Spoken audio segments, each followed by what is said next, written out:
Le CF Montréal a présenté ce matin, on l'attendait tous, la nouvelle structure sportive du CF Montréal.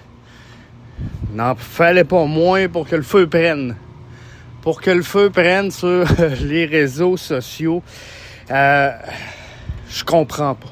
Je comprends pas comment les gens, les fans, les observateurs peuvent être surpris de ce qui a été annoncé ce matin. On s'attendait à ça. Je l'avais mentionné dans le balado de BBN que la structure allait être celle qui a été annoncée ce matin. Maintenant, on peut jouer sur les noms, on peut jouer sur les titres. Fallait-tu que ça soit directeur sportif, directeur technique, directeur... Mais on s'entend-tu qu'on est... Puis je m'excuse ce matin. On va vous brasser la cage un peu. On est-tu dans l'enculage de mouches?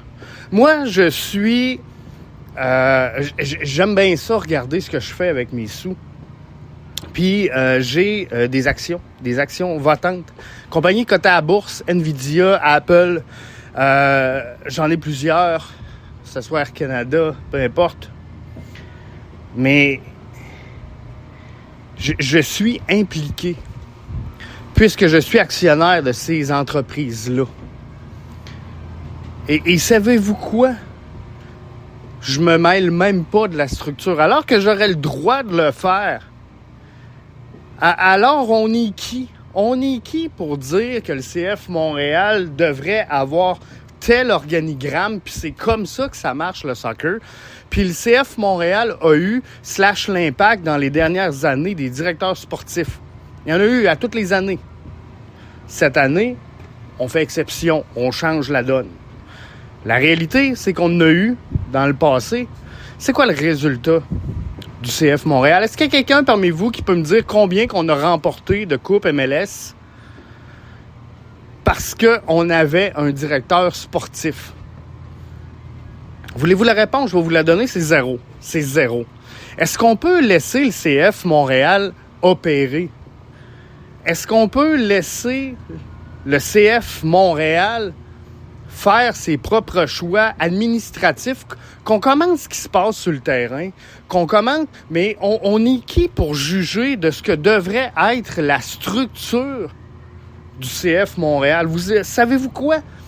Si vous en voulez un club de soccer, vous pouvez en acheter. Vous pouvez en acheter. CPL, elle cherche des spots là, présentement. Jetez-le à votre club, mettez-le à la structure que vous voulez. C'est facile. Mais je trouve tellement décevant qu'à chacune des décisions du CF Montréal, puis là, on se parle du schéma sportif, mais à chacune des décisions prises par le CF Montréal, on a toujours un groupe qui est toujours le même, mais qui parle fort, qui crie fort et qui a beaucoup d'écho, qui ne fait que critiquer chacune des décisions prises par cette formation-là. Le CF Montréal a fait un aveu sur Montréal. Ils vont être là. On a un signe clair ce matin en observant les enfants de Joey Saputo impliqués comme jamais dans la structure. On a un club qui est en train de se sortir de la gadoue financièrement, qui réussit, qui est sur une lancée année après année. On a un club qui est allé chercher le plus de commanditaires sportifs de son histoire. On est devant un club qui a vu son chiffre d'affaires croître de 43%. Mais ça peut pas être parce qu'on prend des bonnes décisions. C'est à cause de Lionel Messi, c'est à cause de ci, c'est à cause de ça. Excusez-moi l'anglicisme, mais fuck off. Le CF Montréal peut agir en toute liberté. Ils sont sur la voie de la progression. On peut critiquer les choix sportifs, on peut critiquer l'investissement sur le terrain. Fine. Mais à chacune des décisions du CF Montréal, ça vire à ce club-là va déménager, ce club-là respecte pas ses fans, ce club-là est tout croche, ce club-là est moribond. On peut-tu arrêter un peu de que voir du négatif et donner la chance à cette formation-là de nous démontrer que dans l'innovation, ils peuvent réussir. Et regardez Bologne, là, dans les 3 dernières années, ça va très bien au niveau du recrutement, au niveau de la progression, au niveau de la croissance. Peut-être qu'ils font la bonne chose. Et si tu fais toujours la même chose, tu dois t'attendre toujours au même résultat. Tu n'as pas le choix. Si tu prends une formule qui existe, que tu la copies, il faut que tu t'attendes au même résultat. Donc, on ne peut pas reprocher à ce moment-ci au CF Montréal d'innover. Et c'est correct. C'est correct qu'ils le fassent.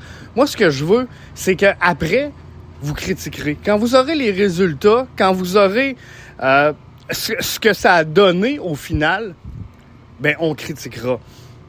Mais je suis tanné de voir tout le temps la même clique de gens critiquer et bafouer chacun des choix de cette organisation-là. On est allé chercher la saison dernière Joseph Martinez. Quelle décision de cave prise par cette organisation-là. Un joueur fini, un joueur blessé, un joueur qui va tout croche. On a critiqué toute l'année le fait qu'on l'ait pris alors qu'il il jouait pas, il était blessé. On le savait, c'est sûr, c'était écrit dans le ciel. C'est un joueur fini.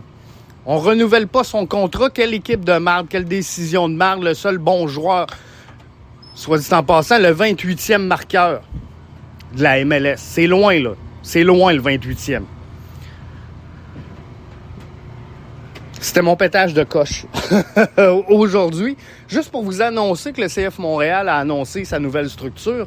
Et si vous suivez le podcast BBN, ben vous la connaissez, la structure, donc j'ai pas besoin de vous la rappeler. C'est ce qui avait déjà été annoncé ici, sans surprise et sans étonnement. Et savez-vous quoi? Ici, on va faire les choses autrement. Ici, on va donner la chance au CF Montréal de nous prouver que leur choix est bon. On va y aller comme ça. Merci de nous suivre.